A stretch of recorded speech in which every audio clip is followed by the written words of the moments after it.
उदयपुर शहर के मध्य सूरजपोल में अवस्थित राजस्थान महिला विद्यालय नारी सशक्तिकरण की अनूठी मिसाल। एक ऐसा शैक्षिक वटवृक्ष जिसने अपनी मजबूत जड़ों के साथ 104 वर्षों से स्वयं को पुष्पित एवं पल्लवित करते हुए शिक्षा के नवीन आयामों को स्वयं में विकसित किया है। एक कुशल कार्यकारिणी के नेतृत्व में उत्तरोत्तर प्रगति करती हुई एक संस्था। वैसे तो कई शाखाएं हैं, परंतु आज मैं आपको ले चलती हूँ इसकी एक शाखा राजस्थान महिला गिलड़ा उच्च माध्यमिक विद्यालय की ओर। विशाल भवन, कई कक्षों, खेल मैदानों, विभिन्न प्रयोगशालाओं से सुसज्जित यह विद्यालय कला, विज्ञान एवं वाणिज्य संकायों के विषयों का श्रेष्ठ शिक्षण करा नए नए कीर्तिमान स्थापित कर रहा है। उक्त विद्यालय विभिन्न शैक्षिक एवं सह शैक्षिक गतिविधियों का संचालन करते हुए नगर स्तर पर अग्रणी विद्यालयों में से एक है। 30,000 पुस्तकों एवं पत्र पत्रिकाओं से सुसज्जित पुस्तकालय ज्ञान निधि को संचित कर रहा है। भौतिक विज्ञान, रसायन विज्ञान, जीव विज्ञान, गृह विज्ञान, चित्रकला कक्ष, कंप्यूटर प्रयोगशाला बालिका शिक्षा में अपनी महत्वपूर्ण भूमिकाएं अदा कर रही है। खेलकूद प्रतियोगिताओं का प्रतिबिंब खेल मैदान अपनी भव्यता पर इठला रहा है। माँ सरस्वती का यह प्रांगण प्रातः वंदन से शिक्षा की निधि लुटाने को आतुर रहता है। सरस्वती के इस प्रांगण में वर्ष पर्यंत उत्सवों एवं पर्वों से हर्षोल्लास का वातावरण बना रहता है। विभिन्न प्रतियोगिताओं से छात्राओं में प्रतिस्पर्धा एवं श्रेष्ठ आने हेतु कठिन परिश्रम, लगन एवं निष्ठा की भावना जागृत होती है। कई विद्यालय एवं अंतर विद्यालय जिला स्तरीय प्रतियोगिताओं में छात्राओं ने विद्यालय का गौरव बढ़ाया है। एनसीसी एवं गाइड की प्रवृत्तियों ने छात्राओं का सर्वांगीण विकास करने में अभूतपूर्व भूमिका निभाई है।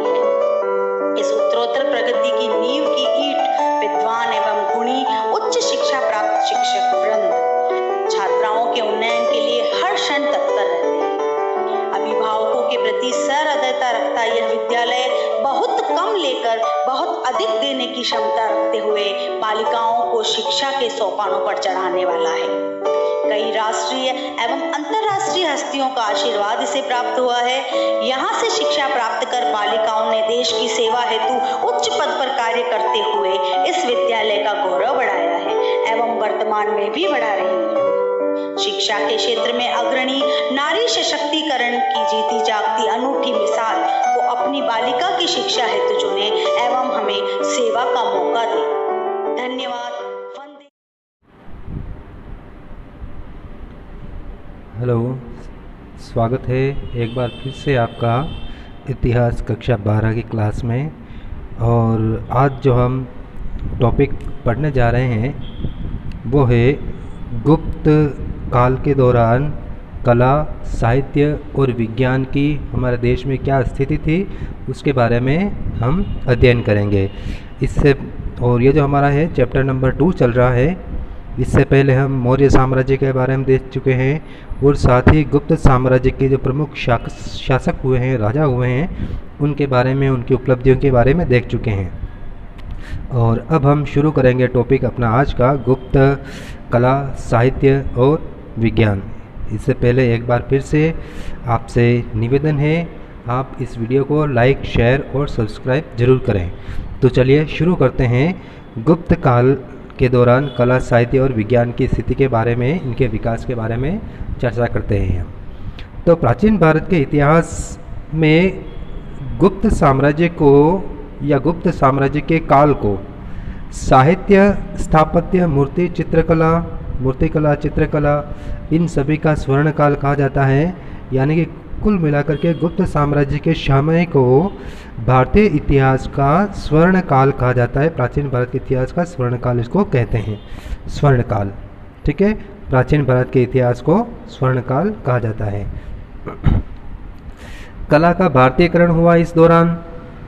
इससे पहले जो साम्राज्य था मौर्य साम्राज्य, उस दौरान स्थापत्य जितना भी हुआ था, जो मूर्तिकला का विकास हुआ था, चित्रकला का विकास हुआ था, उसके ऊपर गांधार शैली का प्रभाव उसके ऊपर अधिक था। लेकिन यहाँ पर जब गुप्त काल शुरू होता है तो इन्हीं चीज़ों पर भारतीय कला का छाप दिखाई देता है उसका भारतीयकरण होता है और भारतीय शैली में उसकी सौंदर्य अभिव्यक्ति होती है, यानी कि भारतीय कलाओं के सौंदर्य की अभिव्यक्ति इसमें होती है। अब इसमें भाव चित्रण और आध्यात्मिक चित्रण भी किया गया है। इनकी प्रमुख विशेषताएं जो है, यानी कि इस दौरान की जो चित्रकला है, स्थापत्य कला है, मूर्ति कला है, उसकी जो प्रमुख विशेषताएं, एक तो उसमें रूढ़िवादिता का अभाव है, रूढ़िवादिता इसमें नहीं दिखाई देगी आपको। दूसरा, इसमें यथार्थवाद का चित्रण किया गया है, यानी कि यथार्थवादी चित्रण है। फिर अंकन, यथार्थवादी अंकन, सांस्कृतिक एवं प्राकृतिक सौंदर्य का अंकन इसमें किया गया है। फिर आध्यात्मिकता दिखाई देती है, तकनीकी सादगी और लालित्य प्रदर्शन इस कला में मिलता है। और इस काल में जो भवन बनाए गए, निर्मित भवन जो हैं, उनमें मंदिर, स्तूप, गुहा और चैत्य, इनका निर्माण इस दौरान ज़्यादा हुआ। मंदिर, हिंदू जैन धर्म में मंदिर, जिसके बाद बौद्ध धर्म में स्तूप। स्तूप जो होता है, जो महात्मा बुद्ध और उनके जो प्रमुख शिष्य हैं, उनकी अस्थियों को समाधि बना करके उनके ऊपर स्तूप यानी कि इमारत बनाई जाती थी। और गुहा यानी कि गुफाओं के अंदर, और चैत्य, चैत्य जहाँ पर वो पूजा करते थे। अब वास्तुकला की बात करें सबसे पहले।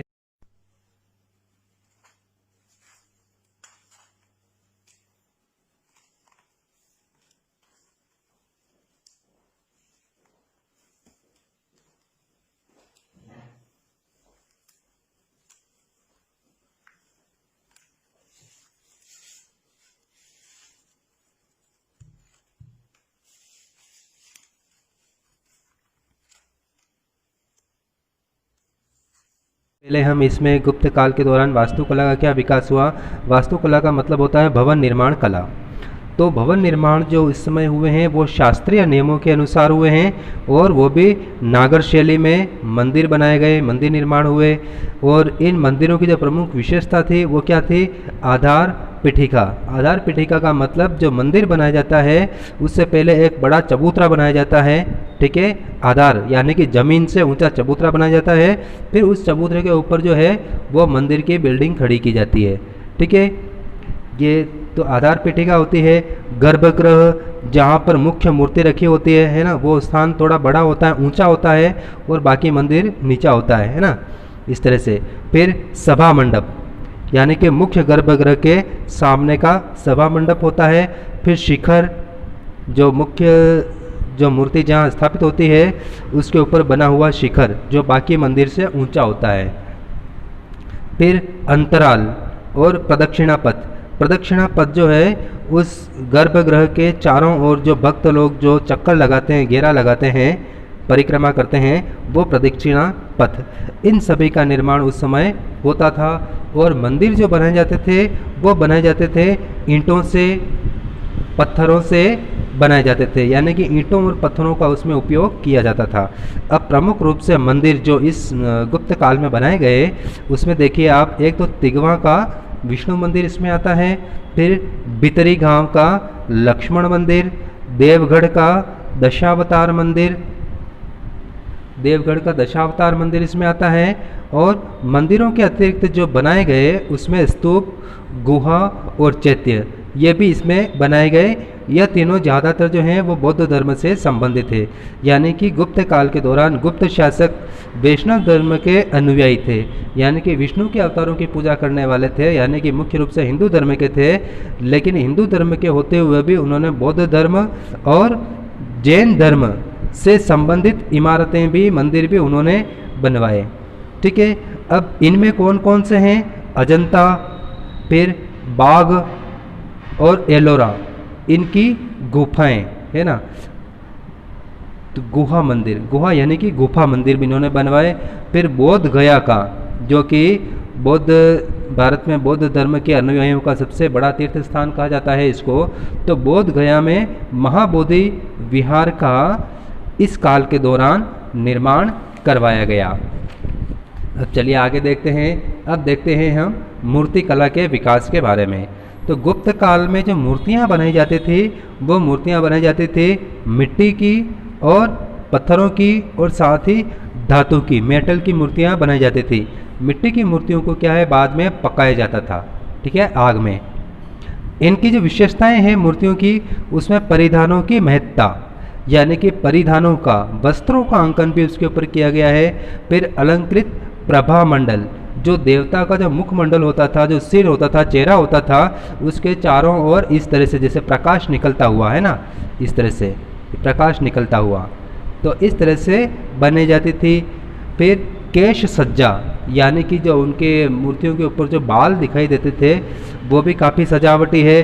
और उनकी आसन मुद्रा, यानी कि मूर्तियों के बैठने की जो आसन जो होता है वो आसन मुद्रा किस तरह की है उसके ऊपर भी ध्यान दिया गया।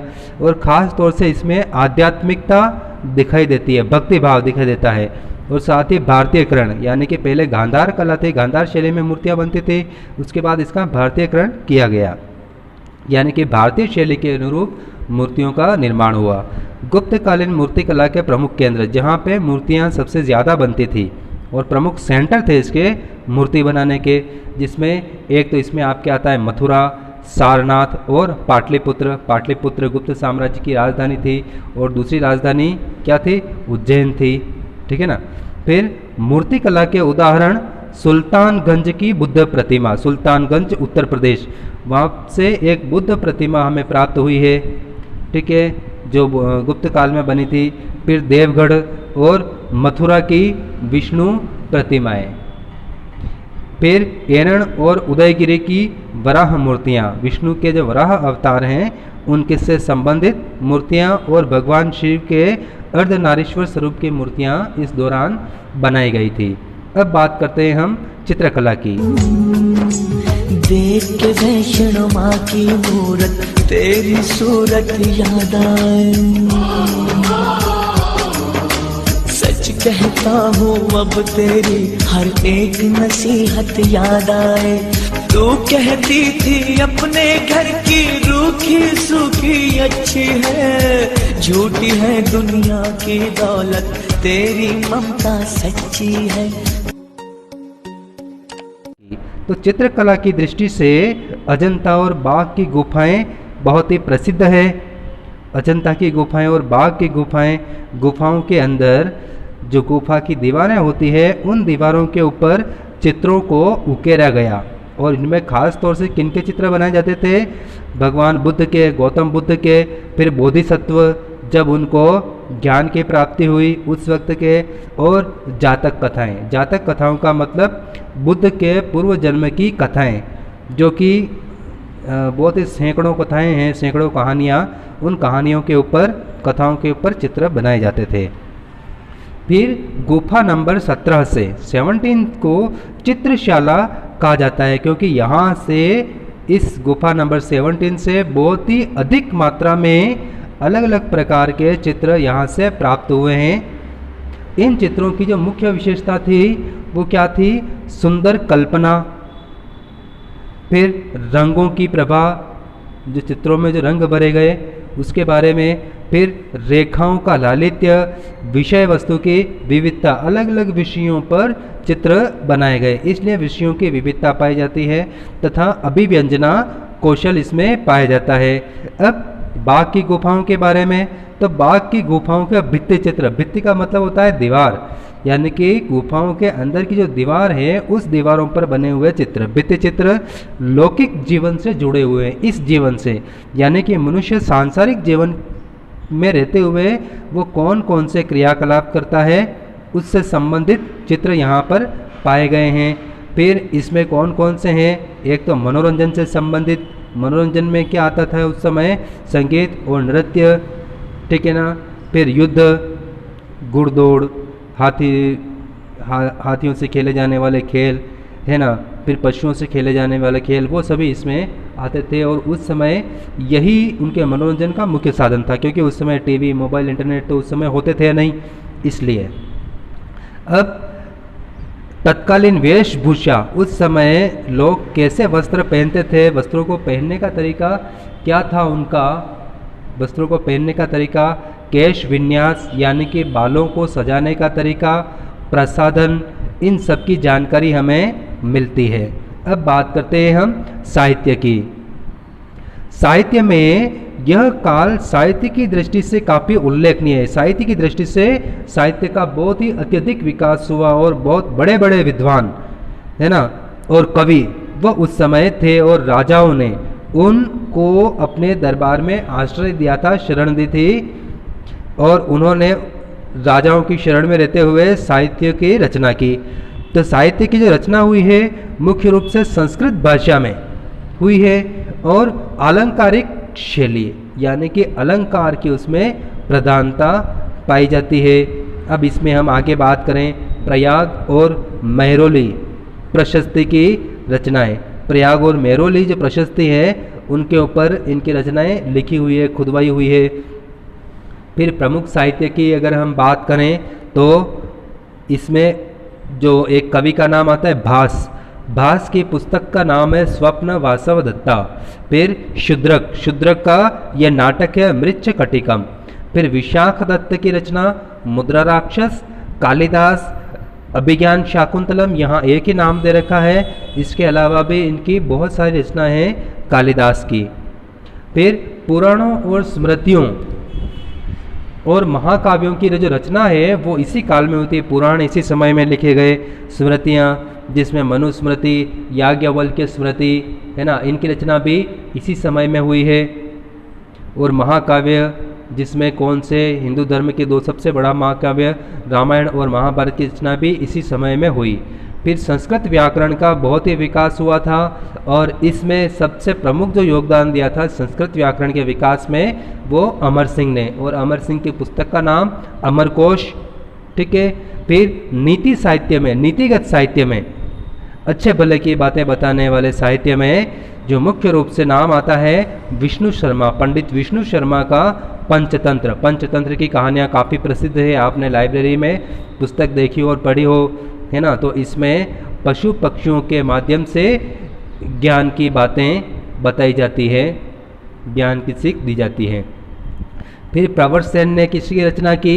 सेतुबंध की। फिर लौकिक साहित्य की इस युग में बहुलता थी। लौकिक साहित्य यानी कि सिर्फ ईश्वर के बारे में ही नहीं बल्कि मनोरंजन के लिए साहित्य भी इस दौरान लिखा गया। मनोरंजन के लिए कौन सा? पंचतंत्र है। फिर कालिदास की पुस्तक का नाम आया था अभिज्ञान शाकुंतलम। फिर शूद्रक का जो नाम आया था मृच्छ कटिकम। ये लौकिक जीवन से जुड़ी हुई है। इस जीवन से लोगों के सामने दैनिक जीवन में क्या क्या समस्याएं आती है, फिर उनके पात्रों की रचना, वो सभी इसमें, तो ये लौकिक साहित्य से जुड़ा हुआ है, लौकिक जीवन से। फिर इस दौरान जो सबसे बड़ी बात जो है हिंदू विधियाँ, हिंदू विधियाँ का मतलब हिंदू धर्म के जो कानून है, जो नियम है, उन नियमों को संकलन किया गया।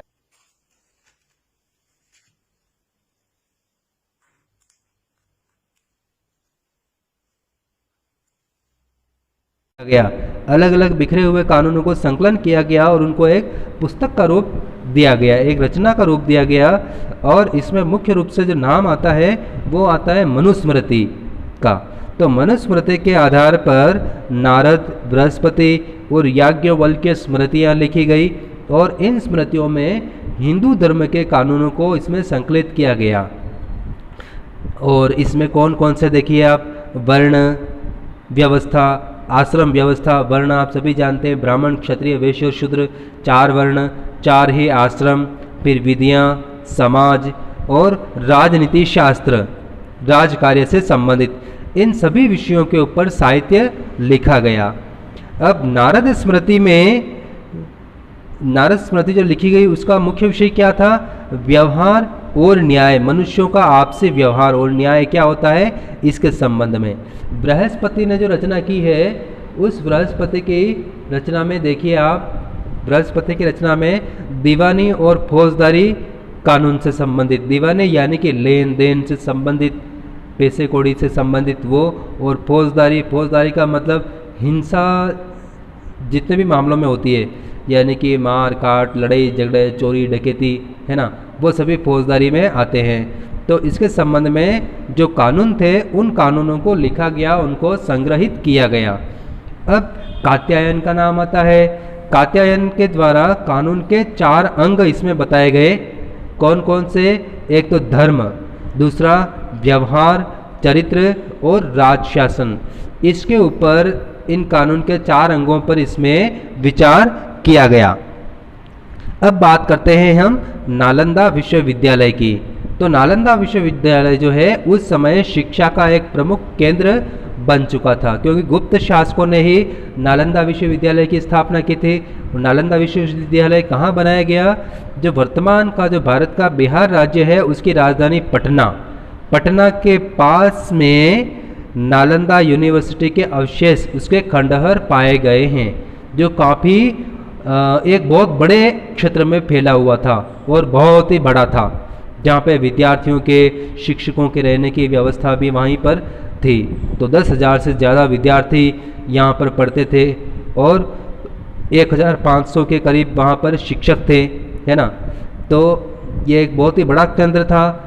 फिर इसकी स्थापना जो की गई थी गुप्त शासक जिसका नाम था कुमारगुप्त प्रथम के द्वारा इसकी स्थापना की गई। अब यहाँ पे स्टूडेंट्स को जो एडमिशन मिलता था वो एडमिशन मिलता था एंट्रेंस एग्ज़ाम के द्वारा। एंट्रेंस एग्ज़ाम लिया जाता था। जो वहाँ का गेट कीपर होता था, द्वारपाल होता था, वो भी बहुत बड़ा पंडित होता था, और वो पंडित जो है प्रवेश के समय जो प्रवेश लेने वाले जो एप्लीकेंट्स होते थे, आवेदक होते थे, उनसे वो प्रवेश परीक्षा लेता था। संख्या यहाँ पे 10,000 से भी अधिक छात्र और शिक्षकों की। अब शिक्षा के विषय कौन कौन से थे? धर्म, विज्ञान, तर्क, उद्योग की शिक्षा, पुस्तकालय, गणमति, फिर स्मिथमती, शीलभद्र, ये यहाँ के क्या थे? कुलपति थे। ये तो देखिए उद्योग की शिक्षा दी जाती थी, ज्योतिष की शिक्षा दी जाती थी, तर्क, विज्ञान, धर्म, इन सब की शिक्षा दी जाती थी। फिर यहाँ का एक बहुत बड़ा विशाल संग्रहालय भी यहाँ पे किसी समय हुआ करता था। और यहाँ के कुलपतियों के नाम बता रखे, गणमति, स्मिथमती, स्थिरमती, शीलभद्र, ये यहाँ के मुख्य रूप से कुलपति थे, यानी कि चांसलर थे यूनिवर्सिटी के, नालंदा यूनिवर्सिटी के। अब बात करते हैं विज्ञान और प्रौद्योगिकी की। विज्ञान और प्रौद्योगिकी में देखिए आप कि विज्ञान और प्रौद्योगिकी की बहुत सारी शाखाओं का इस समय विकास हुआ था। और कौन कौन सी शाखाएं थी?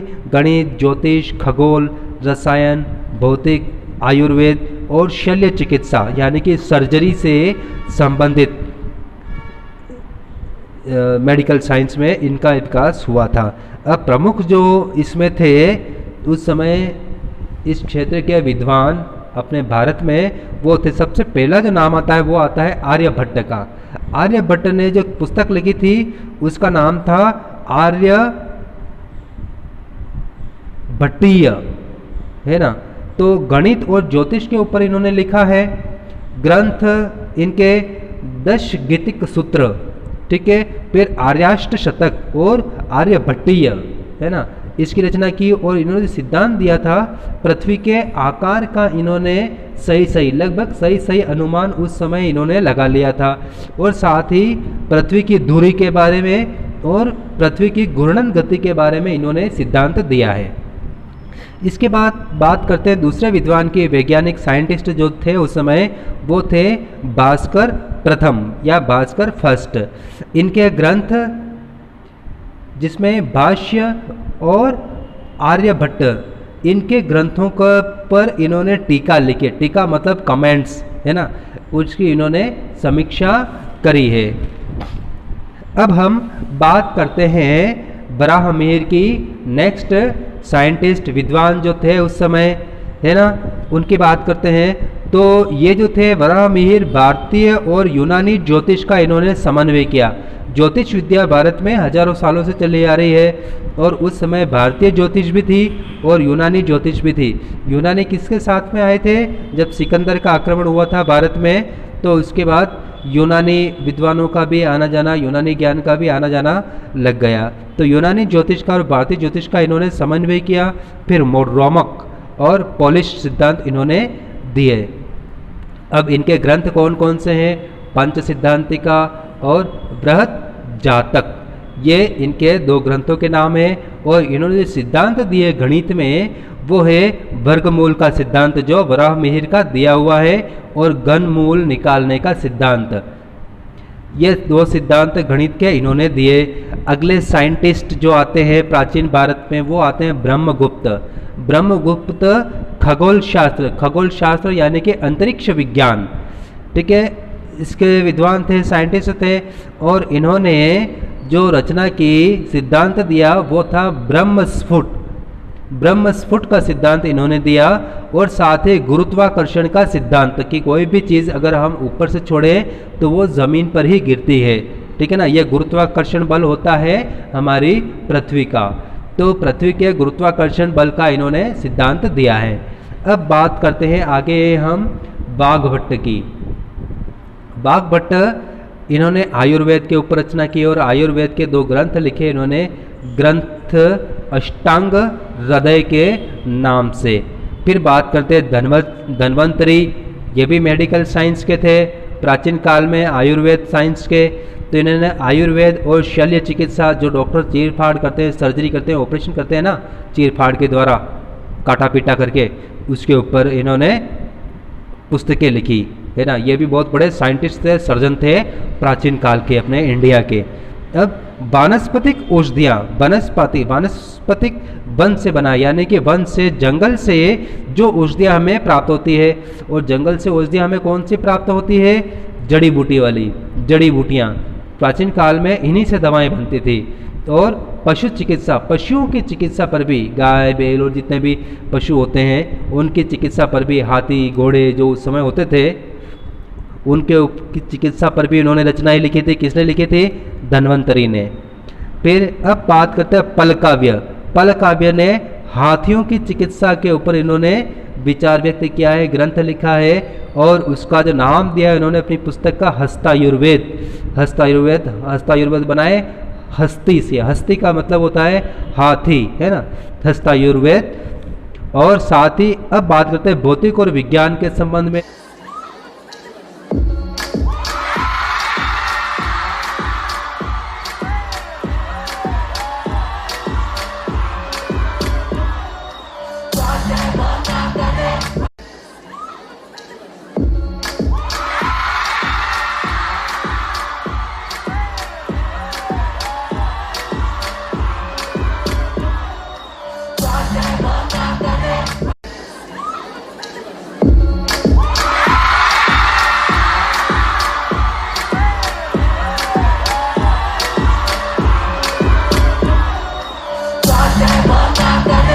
में भौतिक विज्ञान और रसायन विज्ञान यानी कि फिजिक्स और केमिस्ट्री के संबंध में सबसे बड़े साइंटिस्ट अपने इंडिया के कौन से थे, उसके बारे में। तो सबसे पहले इसमें नाम आता है कणाद का। कणाद ने जो सिद्धांत दिया है वो है वैशेषिक दर्शन और अणु सिद्धांत। फिर नागार्जुन की बात करते हैं। नागार्जुन उस समय के केमिस्ट्री के बहुत बड़े विद्वान थे और धातु विज्ञान, मेटल से संबंधित जो साइंस था उसके ऊपर इन्होंने बहुत ज़्यादा खोजें की थी, इन्होंने रिसर्च किए थे। और इन्होंने सोने और चांदी का रासायनिक प्रयोग के द्वारा रोगों का उपचार कैसे किया जाता है ये इन्होंने पता लगाया। और साथ ही पारद विधि का इन्होंने आविष्कार किया, ठीक है ना। सोने चांदी की भस्म बना करके उस भस्म से रोगों का उपचार करते थे। जैसे आजकल वो सोना चांदी च्यवनप्राश का नहीं आता है टीवी पे, सोना चांदी कहते हैं, सोने के गुण भी है चांदी के गुण भी है। तो वो क्या होता है, उसमें उसकी भस्म होती है, ठीक है ना। और कहते हैं कि ये शरीर के लिए काफ़ी फायदेमंद होता है। तो इनसे रोगों का उपचार कैसे किया जाता है, और पारद विधि, इसका इन्होंने नागार्जुन साहब ने आविष्कार किया था। अब गुप्त काल की तकनीकी कला में कितना माहिर था गुप्त काल, या तकनीक के क्षेत्र में हम कितने आगे थे, टेक्नोलॉजी की बात करें हम तो, ठीक है ना। तो उस समय धातुओं को रासायनिक क्रियाओं के द्वारा डालना और पिघालना, यानी कि जितनी भी उस समय की धातुएं होती थी उपलब्ध थी, जैसे सोना चांदी लोहा तांबा पीतल कांसा, है ना, ये सारी धातुएं।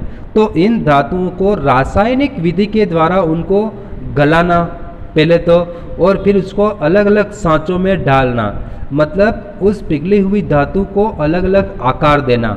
उदाहरण के लिए हम बात करें तो मेहरौली का लौह स्तंभ, मेहरौली दिल्ली के पास मेहरौली है, मेहरौली का लौह स्तंभ, ठीक है ना, लोहे का बना हुआ स्तंभ है लाट है, मीनार है वो, ठीक है ना, खंभा कह सकते हैं, ठीक है।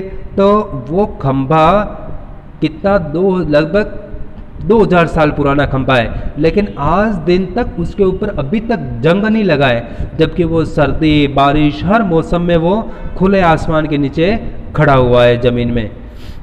अब सुल्तानगंज की बुद्ध प्रतिमा जो भी किससे बनी हुई है, धातु की बनी हुई है। और अन्य चीज़ों की बात करें, मेटल्स की बात करें हम, तो सिक्के, मोहरे और आभूषण, तो ये भी उस समय बनाए जाते थे और बनाने की टेक्निक काफ़ी एडवांस थी उस समय के हिसाब से पूरी दुनिया में, ठीक है। अब आगे जो हमारा आता है वो गुप्त काल के दौरान आर्थिक जीवन हमारे देश में किस प्रकार का था, उसके बारे में हम नेक्स्ट वीडियो में चर्चा करते हैं। और ये वीडियो यहीं पर स्टॉप करते हैं।